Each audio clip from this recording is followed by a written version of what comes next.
اب کسی اور وقت کا انتظار نہ کرے۔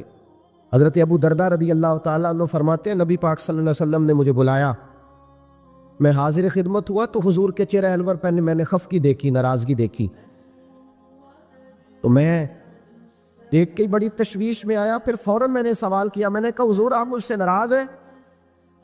نبی پاک صلی اللہ علیہ وسلم نے جب لفظ کہے تو فرماتے ہیں میں کانپنے لگا، مجھے دن کے اجالے میں اندھیرا نظر آنے لگا۔ محبوب نے فرمایا ہاں میں تجھ سے ناراض ہوں۔ حضرت ابو درداء کہتے ہیں میں ٹوٹ گیا کچھ دیر کے لیے، دل کرے آسمان ٹوٹ جائے، زمین پھٹ جائے، تارے جھڑ جائیں، سمندر بہہ جائے۔ میں تڑپنے لگا، میں نے کہا حضور کیا ہوا، کیوں ناراض ہے؟ تو محبوب پاک نے فرمایا آج سویرے میں نے تجھے دیکھا ہے تو گلی سے گزر رہا تھا، حضور گزر رہا تھا، اور میں تیرے ساتھ ابو بکر صدیق بھی تھے، حضور تھے، تو فرمایا پھر تجھے خیال نہیں آیا تو میرے ابو بکر کے آگے آگے چل رہا تھا، تجھے خیال ہی نہیں آیا تو ابو بکر صدیق کی عظمت کو نہیں سمجھا؟ فرمایا اس دنیا میں نہ کسی پہ سورج طلوع ہوا نہ غروب ہوا جو میرے ابو بکر صدیق سے افضل ہو، تو اس کو۔ اور علامہ اسماعیل حقی نے تفسیر روح البیان میں حدیث لکھی ہے، ایک نوجوان نے آ کے عرض کیا تھا یا رسول اللہ میرے رزق میں برکت نہیں، جو کام کرتا ہوں فلاح ہو جاتا ہے، تو میرے نبی پاک نے فرمایا سفید داڑھی والے بزرگوں کے آگے آگے نہ چلا کر، ان کے پیچھے رہا کر، اللہ تیری روزی میں برکت پیدا فرما دے گا۔ یہ جو بے ادبی ہے نا، بے ادبی کی نقصان دیتی، یہ نقصان دیتی ہے۔ خاموش ہے دل بھری بزم میں چلانا نہیں اچھا۔ ادب پہلا کرینہ ہے محبت کے کرینوں میں، ادب بڑا ضروری ہے، اگر ادب نہیں تو کچھ بھی نہیں۔ اگر انسان تعظیم کرنا نہیں جانتا تو وہ تو کسی حد کا پابند ہی نہیں، اور جو آدمی جھکنا نہیں جانتا وہ تو مردہ ہے، اس لیے کہ جو اکڑ جاتا ہے وہ مردہ ہوتا ہے، جس میں لچک ہوتی ہے وہی تو زندہ ہوتا ہے۔ تو بھائی ادب، آج پوری دنیا میں امت مسلمہ کے حکمران سوچ رہے ہیں، پورے اسلامی ممالک کے سفیر اکٹھے کر کے وزیر داخلہ سامنے بٹھائے، اور پھر وہ کہنے لگے بڑی جلدی ہم منت کرنے والے ہیں، ہم اقوام متحدہ کی منت کریں گے کہ ہمارے نبی پاک علیہ السلام کی بے ادبی ہو رہی ہے تو ذرا ہماری سنو۔ یہاں نا کسے باشد میں ساری جماعتوں کو ایک نظر سے دیکھتا ہوں، یہاں کسی جماعت کے لیڈر کے بارے میں بات کرو تو سویرے تماشا لگ جاتا ہے روڈ پہ، اسمبلی میں مکے چلنے شروع ہو جاتے ہیں، اور رسول اللہ صلی اللہ علیہ وسلم کی ناموس کی بات ہوتی ہے تو وہ لوگ جن کو آپ لائنوں میں لگ کے ووٹ دیتے ہیں وہ لوگ اس پر کمنٹس کرنا بھی پسند نہیں کرتے، دو جملے کہنے بھی پسند نہیں کرتے۔ سنو جناب ابو بکر صدیق رضی اللہ تعالیٰ عنہ کا فتویٰ کیا ہے۔ حضرت ابو بکر صدیق رضی اللہ تعالیٰ عنہ کو جناب عمر نے آ کے مشورہ دیا، کہا جناب حالات اچھے نہیں ہیں، محبوب کے وصال ظاہری کو تھوڑا وقت گزرا ہے اور کئی قسم کے لوگ بغاوت کر رہے ہیں، وہ مسلمہ کذاب جس نے ختم نبوت میں لقب لگایا ہے، آپ تھوڑی مہلت دیں، ذرا تھوڑا اس کو موقع دیں، وہ بے ادب تو ہے پر ذرا تھوڑا موقع دیں اس کو، تھوڑے حالات صحیح ہو جائیں گے تو پھر مقابلہ کر لیں گے اس کا۔ حضرت ابو بکر صدیق نے جناب عمر فاروق جیسے شخص کو گھورا، فرمایا عمر تجھے تیری ماں روئے، اسلام لانے سے پہلے تو سخت تھا، تجھے کیا ہو گیا ہے؟ فرمایا میں مدینے میں اکیلا بھی رہ گیا اور جنگل کے درندے آ کر میری بوٹیاں پہ نوچ کے لے گئے، پھر بھی میں رسول اللہ کی عزت کے ناموس کے تحفظ کے لیے میدان میں اکیلا کھڑا ہو جاتا، مجھے کسی شخص کی پرواہ اور حکمران کا شکوہ کیا کرنا۔ یہاں گھی کا ریٹ زیادہ ہو جائے تو ہمارے ہر پھٹے پہ ایک ٹاک شو لگ جاتا ہے، ہر چوک میں ایک بحث ہونے لگتی ہے، پھر ریٹ۔ یہاں کل کوئی سیاسی بیان داغ دے گا تو دیکھنا کس طرح لوگ، لیکن ناموس رسالت کے مسئلے میں نا وہ جس طرح 4 5 10 اینکر ہیں ہمارے ملک کے، وہ بیچارے اپنی تنخواہ سیدھی کرتے ہیں، وہ کہتے ہیں نبی پاک صلی اللہ علیہ وسلم نے تو اپنے بے ادب کو معاف کیا، حضور نے تو اپنے بے ادب کو معاف کیا، نبی پاک نے تو اپنے نافرمان۔ او خدا کے بندے کیسی بات کر رہا، کس قسم کا شخص ہے تو؟ او اللہ کے بندے، نبی پاک نے اپنے بے ادب کو معاف کیا، کسی صحابی نے نبی پاک کے بے ادب کو معاف نہیں کیا۔ اگر کسی غلام نے معاف کیا تو بتلا، اور رسول اللہ صلی اللہ علیہ وسلم نے بھی اس کو معاف کیا جو چھپ چھپا کے در رسول پہ آ گئے، ورنہ تو میرے حبیب نے فرمایا میرا بے ادب اگر کعبے کی دیوار کے ساتھ بھی لپٹا ہوا ہو تو وہاں سے نکال بھی قتل کر دو، اس لیے کہ دنیا میں سب سے بڑا فتنہ پرور وہ ہے جو رسول اللہ کی بے ادبی کرتا ہے، وہ فتنہ پرور۔ میرے بھائی نبی پاک صلی اللہ علیہ وسلم کے ساتھ امت کا جو رشتہ ہے وہ وارفتگی کا رشتہ ہے، وہ جنون کا رشتہ ہے، جنون کا۔ قرآن مجید نے کہا یا ایھا النبی انا ارسلناک شاہدا ومبشرا ونذیرا، اے محبوب ہم نے آپ کو خوشخبری دینے والا، ڈر سنانے والا، حاضر ناظر، گواہ بنا کے بھیجا ہے، لتؤمنوا باللہ ورسولہ، تاکہ لوگ اللہ پر ایمان لائیں، اس کے رسول پر ایمان لائیں، وتعزروہ وتوقروہ، اور پھر آپ کی تعظیم اور توقیر کریں۔